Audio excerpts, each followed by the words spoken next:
నేను తండ్రిని ఎరుగుదును. ఎన్నరమ్మా? మీరు నన్ను ప్రేమించిన ఎడల మీరు గైకొంటారు, నా ఆజ్ఞలను గైకొంటారు. అర్థమవుతున్నారన్నమాట. ఎట్లన్నారందరూ?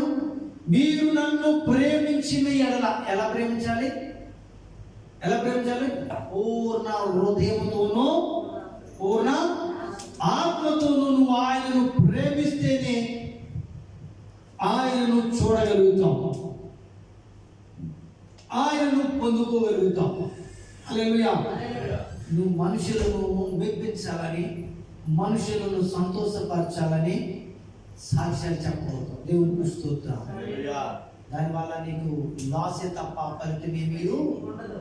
దేవుడి జీవితంలో ఏది చేశాడో అది మాత్రమే చేయాలి. పాస్టర్ అమ్మని సంతోషపరచాలను, పాస్టర్ గారిని సంతోషం, సెక్రటరీ సంతోషం, ఇంకా ఉన్నటువంటి వాళ్ళు అబ్బా బాగా చెప్పింది సాక్ష్యం అని చెప్పి నా టాలెంట్ని చూపించుకోవాలని మన టాలెంట్ చూపించుకోవడానికి ప్రయత్నం చేయకండి.